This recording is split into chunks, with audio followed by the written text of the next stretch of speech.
You're listening to Skeptoid. I'm Brian Dunning from Skeptoid.com. It's raining frogs and fish. Today, we're going to run in panic from a meteorological downpour only Bartholomew and his oobleck could appreciate. Storms of frogs and fish falling from the sky.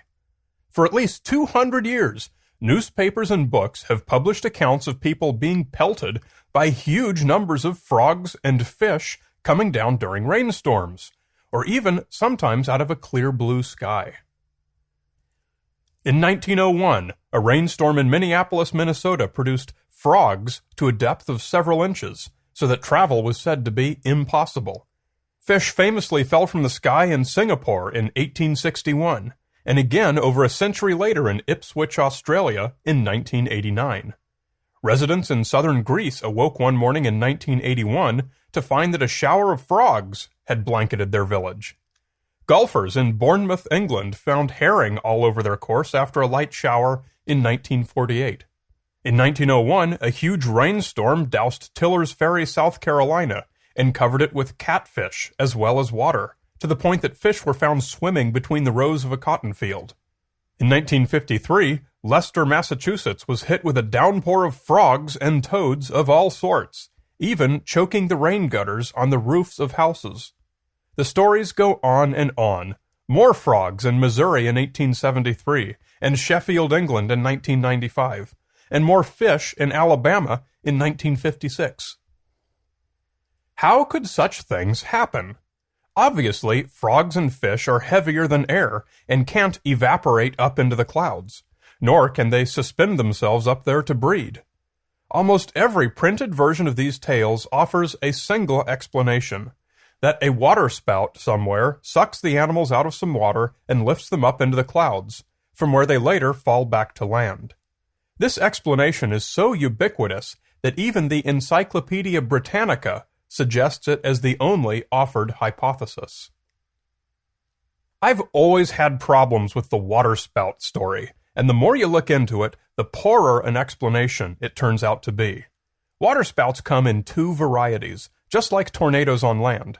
The first and most common is a non-tornadic waterspout, which is a local fair weather phenomenon akin to a dust devil you might see over farmland.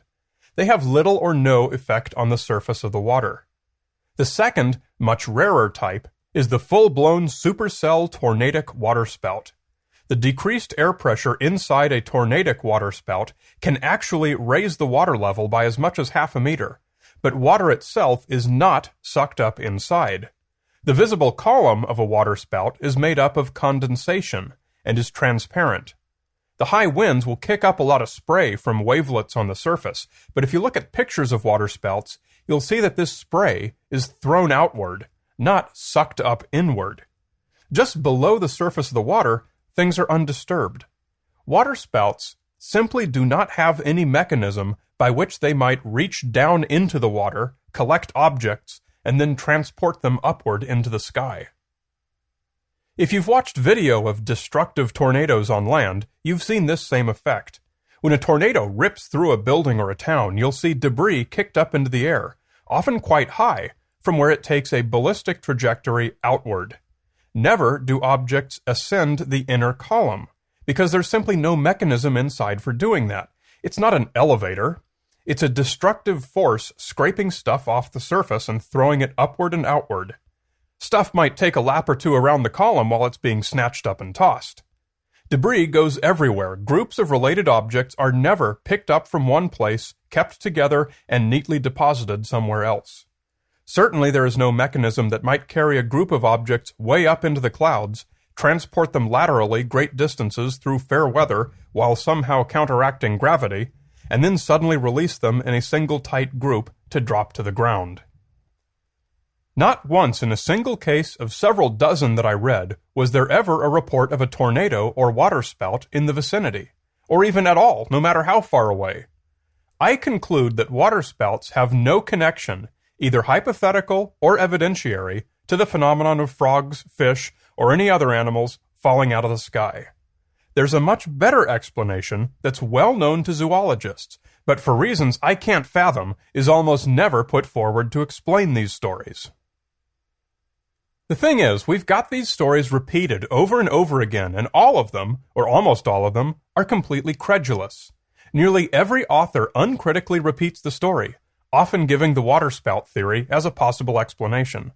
Almost never will you hear someone ask the question, wait a minute, did this actually happen the way witnesses thought? These authors don't know one of the fundamentals of critical examination. Before you try to explain a strange phenomenon, first see if the strange event ever really happened, or at least whether it happened the way it's been reported. Drop a frog off a building, and unless it's extremely small, it goes splat.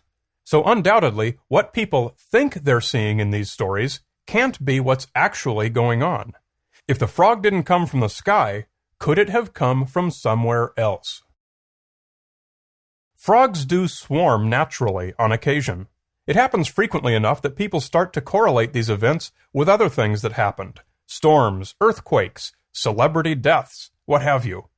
It's been reported that frog swarms were correlated with both the 1989 Loma Prieta earthquake in California and the 2008 Sichuan earthquake in China.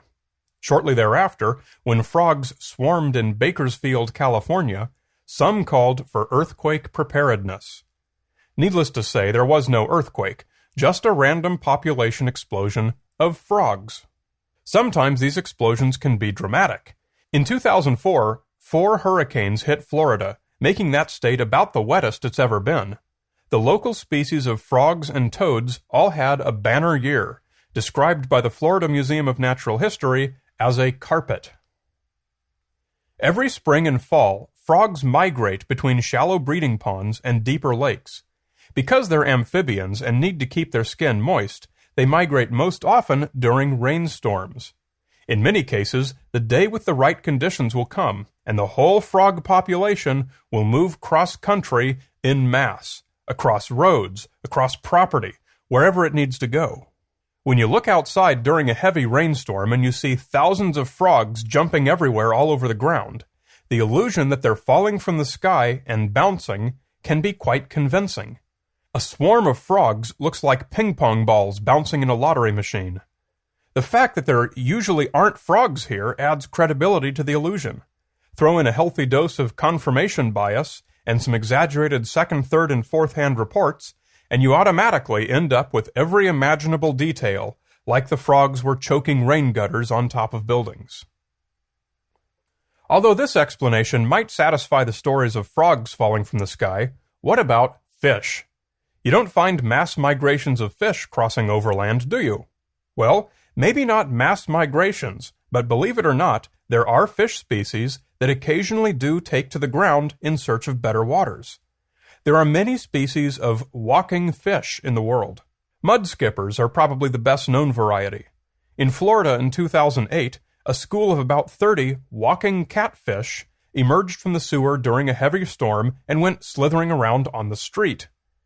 The northern snakehead is another fish that can wriggle its way around on dry land.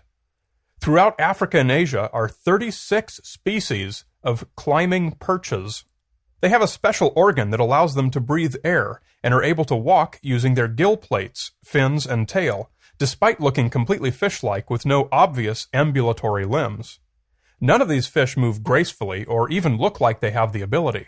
To the average witness, it's a live fish flopping around on the ground where no fish has any business being, and having fallen from the sky seems as good an explanation as any. But they can't have fallen from the sky. Drop a fish off a building, and that's a dead fish. These fish are not reported as being burst open with their guts splattered out, but as flapping and squirming about, very much alive. An alternate explanation, that these fish are simply using their rare but well-established ability to move over land, doesn't require us to accept some unexplained, implausible hypothesis, even in the face of a lack of splattered fish evidence. We have no reason to think anyone actually observed the fish falling from the sky. All we know is that some people have reported finding live fish on dry ground. No doubt many of them couldn't think of any explanation other than the fish fell there, so they probably told the reporter, a bunch of fish fell out of the sky. At that point, the reporter had the story he was looking for and needed to inquire no further. Go back and read any story you've ever seen about frogs and fish falling from the sky, this time allowing for the possibility that the animals were already naturally on the ground when the witnesses first discovered them. Allow for the possibility that some elements of the report, like the falling part, could be based originally on witness conjecture or assumption. What you'll find is that a tale so perplexing that the only possible explanation seemed to be a paranormal event has now become a very cool example of rare animal behavior that most people don't even know about. When you fail to think critically, you fail to learn new information. Never stop your investigation prematurely at the popular supernatural explanation, and always be skeptical.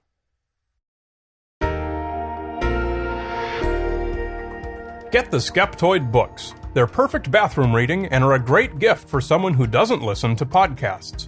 Just search Amazon.com for Skeptoid and get the Skeptoid books, your favorite Skeptoid podcast episodes adapted for print. Or get a personalized autographed copy from the Skeptoid.com website. You're listening to Skeptoid. I'm Brian Dunning from Skeptoid.com.